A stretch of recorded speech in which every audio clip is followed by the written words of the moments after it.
Hello friends, आज के इस वीडियो में हम बात करने वाले हैं जो डीसी करंट होता है उसमें हमें शॉक क्यों नहीं लगता है। वो चाहे डीसी 12 वोल्ट हो, 24 वोल्ट हो या फिर 48 वोल्ट हो या फिर उससे ज़्यादा हो, ठीक है। तो उसका एक मैक्सिमम पॉइंट होता है जहाँ से हमें शॉक लगता है, लेकिन उससे नीचे का जो वोल्टेज होता है उसमें हमें शॉक नहीं लगता। हम डीसी और एसी को कंपैरिजन करते हैं तो डीसी का लो वोल्टेज में आपको शॉक नहीं लगेगा, लेकिन एसी का लो वोल्टेज में आपको शॉक लग सकता है। तो दोस्तों आज हम उसी के बारे में बात करने वाले हैं, डीसी में हमें शॉक क्यों नहीं लगता है। तो दोस्तों आप इस वीडियो को बिना स्किप किए आखिर तक देखते रहिए, ठीक है। और दोस्तों अगर आप हमारे चैनल पर नए हो तो हमारे चैनल को सब्सक्राइब जरूर कर लेना। सब्सक्राइब का बटन आपको नीचे मिल जाएगा और पास वाले नोटिफिकेशन बेल आइकन को जरूर दबा देना ताकि मैं जब भी वीडियो पब्लिश करूँ तो आप तक नोटिफिकेशन पहुँच जाए। चलिए दोस्तों वीडियो देखिए। दोस्तों आज का हमारा टॉपिक क्या है, डीसी करंट से हमें शॉक क्यों नहीं लगता है। तो पहले हम बात करते हैं डीसी करंट होता क्या है। आप लोगों को पता ही होगा डीसी क्या होता है कि डायरेक्ट करंट होता है जिसका ग्राफ कुछ इस तरह का होता है, ठीक है। तो डीसी करंट क्या होता है कि हमेशा ये कांस्टेंट रहता है, इसलिए हम इसको बोलते हैं डीसी यानी कि डायरेक्ट करंट। इसका जो डायरेक्शन और मैग्नीट्यूड होता है ये हमेशा कांस्टेंट रहता है, इसका वैल्यू भी हमेशा कांस्टेंट रहता है, कभी भी चेंज नहीं होता है, ठीक है। तो इसलिए इलेक्ट्रॉनिक सर्किट में डीसी का यूज किया जाता है। तो दोस्तों अभी हम बात करते हैं डीसी करंट में हमें शॉक क्यों नहीं लगता है। तो उससे पहले हम बात कर लेते हैं कितना करंट में हमें शॉक लग सकता है। देखिए हमारा जो बॉडी है वो क्या करता है कि वो अगर करंट एक सर्किट में है, अगर आपको 0.001 एम्पीयर करंट लग रहा है यानी कि ये होगा आपका 1 मिली एम्पीयर का करंट अगर आपको लग रहा है तो वहाँ पर आपको महसूस भी नहीं होगा कि आपको करंट का झटका लग रहा है, ठीक है। आपको पता भी नहीं चलेगा आपने किसी करंट के वायर को पकड़ लिया है अगर वहाँ पर करंट 0.001 एम्पीयर या फिर 1 मिली एम्पीयर का करंट होगा, ठीक है। तो दोस्तों अगर यहाँ पर 0.005 एम्पीयर यानी कि 5 मिली एम्पीयर अगर यहाँ पर करंट है तो आपको महसूस हो सकता है, आप महसूस कर सकते हो कि भाई इस वायर में करंट है। आपको थोड़ा सा झटका लगेगा, ज़्यादा नहीं लगेगा, आप सिर्फ महसूस कर सकते हो उसको, ठीक है। समझ सकते हो, आप सिर्फ उसको महसूस कर सकते हो कि भाई इस सर्किट में भी करंट है। अगर वहाँ पर 0.005 एम्पीयर यानी कि 5 मिली एम्पीयर का करंट हो, मैं 5 एम्पीयर के बारे में बात नहीं कर रहा हूँ, अगर 5 एम्पीयर होगा तो आपका तो काम खत्म।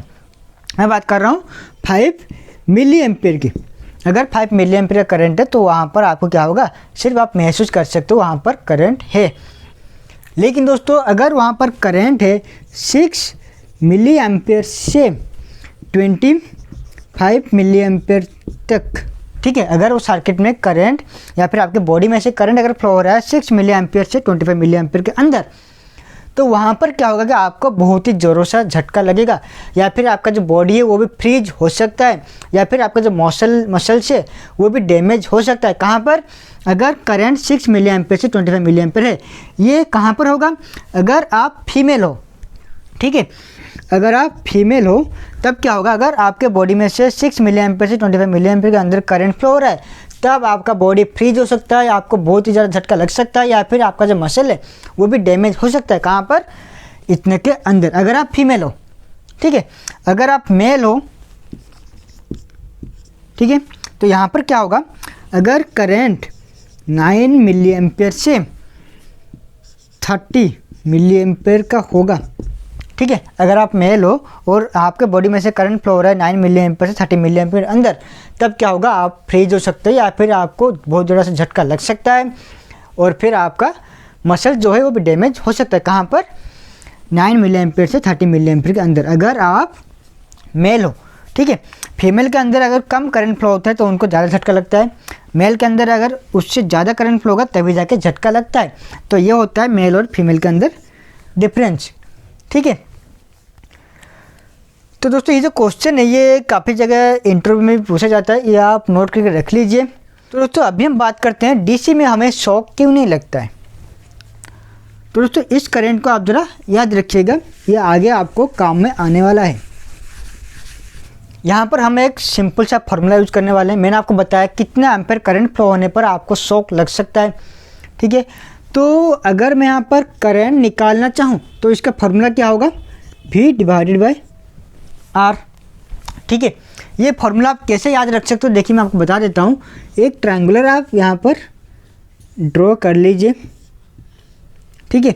यहाँ पर आप लिख लीजिए V को रख लीजिए, ये हो गया आपका R, ये हो गया I, हो गया। तो अगर आप वोल्टेज निकालना चाहते हो तो आपको क्या करना होगा, इन दोनों को आपको मल्टीप्लाई करना होगा, यानी कि अगर V निकालना चाहते हो तो आपका हो जाएगा R इंटू आई या फिर I इंटू आर। ओके।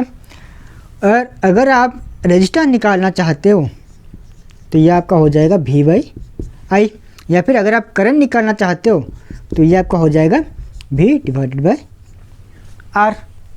तो आप सिर्फ एक ट्रायंगुलर से अपना ये जो फार्मूला है इसे आप याद रख सकते हो, ठीक है। तो दोस्तों करंट निकालने का फार्मूला क्या है, V डिवाइडेड बाई आर।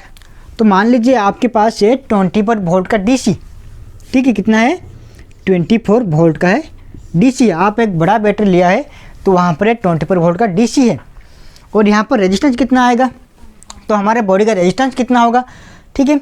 अगर आपका बॉडी वेट है, अगर आपका बॉडी ड्राई है तो वहाँ पर रेजिस्टेंस कितना आएगा, 15,000 से 1 लाख के अंदर, ठीक है। कितना आएगा, 15,000 से 1 लाख ओम्स के अंदर आपका रेजिस्टेंस रहेगा। तो यहाँ पर हम पकड़ लेते हैं 15,000 को। लेकिन दोस्तों देखिए यहाँ पर हम 15,000 को मैंने सिर्फ आपको एग्जांपल देने के लिए पकड़ा है, लेकिन अगर ये DC का केस होगा तो यहाँ पर जो 15,000 का जो रेजिस्टेंस है ये यहाँ पर हो जाएगा 20,000। अगर आपका बॉडी का रेजिस्टेंस 15,000 है, 15,000 ओम अगर आपका बॉडी का रेजिस्टेंस है, और अगर आप DC में कनेक्टेड हो तो आपका जो रेजिस्टेंस वो बढ़कर 20,000 के आसपास हो जाएगा। ये किस लिए होगा, चलिए मैं आपको बता देता हूँ। मान लीजिए ये आप हो, ठीक है, आप तो अच्छा दिखते होगे, ये आप नहीं हो सकते, लेकिन मान लीजिए ये आप हो, ठीक है। और यहाँ पर एक वायर है जहाँ पर DC का सप्लाई है, तो आप क्या करते होगे, यहाँ से इसको पकड़ लेते हो और आपका जो पैर है ये यहाँ पर ग्राउंड पर कनेक्ट है, ठीक है। आप यहाँ पर खड़े हो, आपका एक जो हाथ है ये टच कर रहा है वायर को, और आपका जो पैर है ये आप कहाँ पर खड़े हो, ग्राउंड पर, यानी कि आपको अर्थिंग भी मिल रहा है। तो देखिए आप अज्यूम कर लीजिए ये हो गया आपका एक प्लेट और ये हो गया आपका एक प्लेट। जैसे कि कैपेसिटर होता है, कैपेसिटर इस तरह से होता है, इसके अंदर क्या होता है कि डाइलेक्ट्रिक मेटेरियल होता है, ठीक है। यहाँ पर इस साइड में एक प्लेट होता है, इस साइड में एक प्लेट होता है। तो उसी तरह आप मान लीजिए ये आपका एक प्लेट हो गया, ये आपका एक प्लेट हो गया, ठीक है। ये आपका हो गया पॉजिटिव प्लेट, ये आपका हो गया नेगेटिव प्लेट, और बीच में क्या आ गया आपका बॉडी। तो आपका जो बॉडी है ये यहाँ पर डाइलेक्ट्रिक मेटेरियल की तरह वर्क करेगा, यानी कि एक इंसुलेटर की तरह भी वर्क करेगा, ठीक है। और DC केस में, in case of DC capacitor का रेजिस्टेंस क्या होता है, वो बढ़ जाता है। तो अभी हम क्या करेंगे, इस कैपेसिटर का भी रेजिस्टेंस निकालेंगे।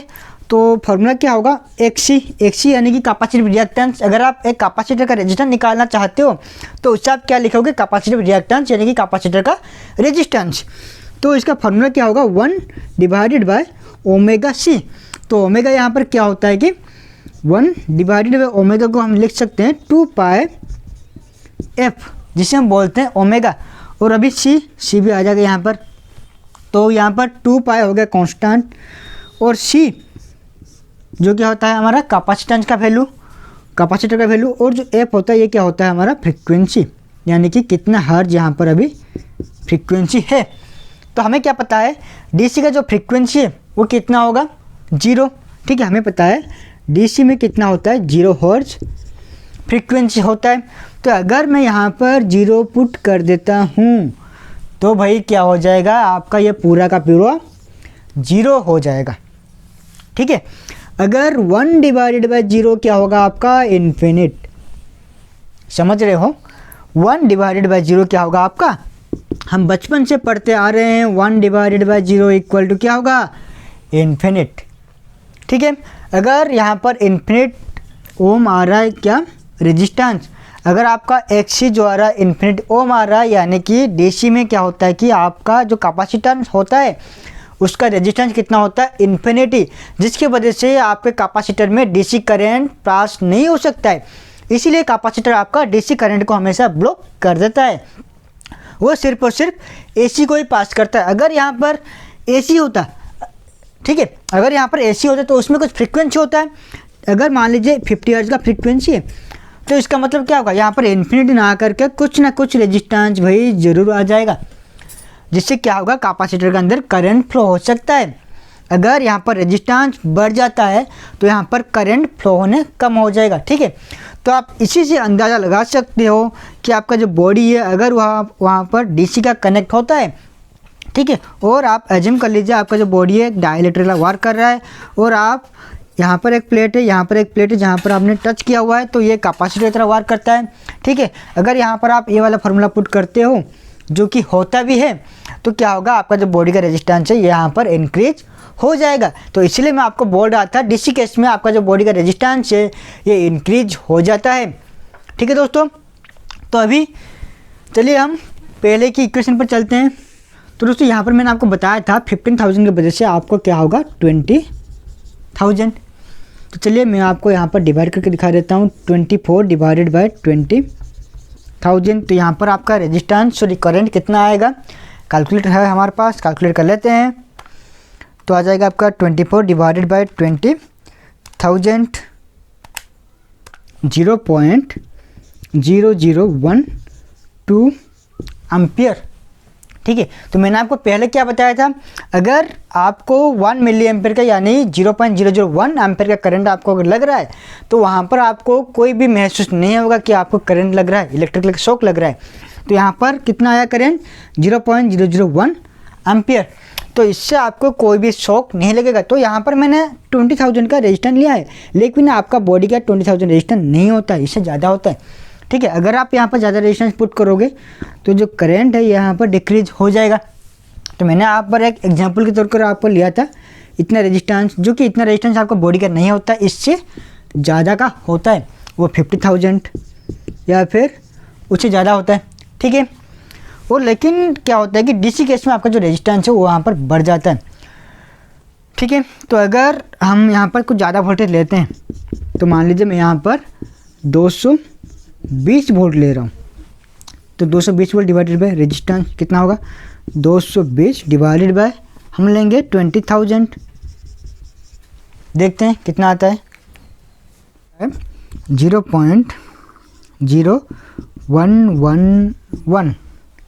तो दोस्तों ये आपका कितना आ गया 0.0111 एम्पियर। लेकिन मैंने आपको बताया था अगर करंट 0.005 एम्पियर है तब भी आपको क्या होता है कि शॉक लग सकता है, या फिर इससे ज़्यादा करंट होगा तो आपको शॉक लगेगा या फिर आपको झटका लगेगा बिजली का। तो यहाँ पर करंट कितना आ रहा है 0.011, तो यहाँ पर आपको ऑब्वियसली करंट लगेगा। ये मान लीजिए ये आपका एसी केस है, ठीक है, ये क्या है एसी है। लेकिन दोस्तों डीसी में मैंने आपको बताया था रेजिस्टेंस बढ़ जाएगा। तो अगर एसी केस में आपका रेजिस्टेंस 20,000 था तो डीसी केस में ये मान लीजिए आपका हो जाता है 25,000। जैसे मैंने आपको पहले बताया था अगर वही ट्रिक हम यूज़ करते हैं तो यहाँ पर हो जाएगा ये आपका 25,000 या फिर 30,000। तो यहाँ पर आपका हो जाता है 30,000। देखते हैं कितना करंट यहाँ पर फ्लो होता है 0.007। तो यहाँ पर इसका आसपास आ रहा है, इससे थोड़ा सा ज़्यादा आ रहा है। तो यहाँ पर आपको झटका तो लगेगा लेकिन बहुत ही कम लगेगा। अगर आपको एसी में आ रहा है इतना करंट तो डीसी में इतना आ रहा है, यानी कि आपको डीसी में करंट जो है बहुत ही कम लगेगा। मैं ये नहीं बोल रहा हूँ कि आपको डीसी में शॉक नहीं लगेगा।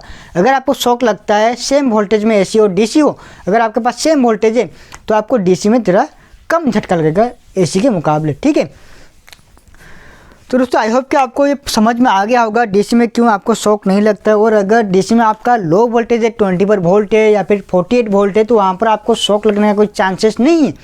लेकिन अगर आपके पास एसी है 48 वोल्ट का या फिर 50 वोल्ट का तो वहाँ पर आपको थोड़ा सा शॉक लग सकता है। ठीक है, तो दोस्तों आपको समझ में आ गया होगा डीसी में क्यों शॉक नहीं लगता। अगर आपको शॉक लगता है क्यों डीसी में कम शॉक लगता है। ठीक है, अगर आपको कोई डाउट रह गया हो तो आप मुझे कमेंट करके पूछ सकते हैं, नीचे कमेंट सेक्शन है वहाँ पर आप मुझे कमेंट कीजिए। अगर आपके मन में कोई क्वेश्चन है और आप उसके ऊपर वीडियो चाहते हो तो आप मुझे कमेंट कीजिए, मैं उसके ऊपर डेफिनेटली वीडियो बनाऊंगा। ठीक है दोस्तों, आज के लिए बस इतना है, फिर मिलते हैं अपने नए वीडियो में कुछ नए ज्ञान के साथ।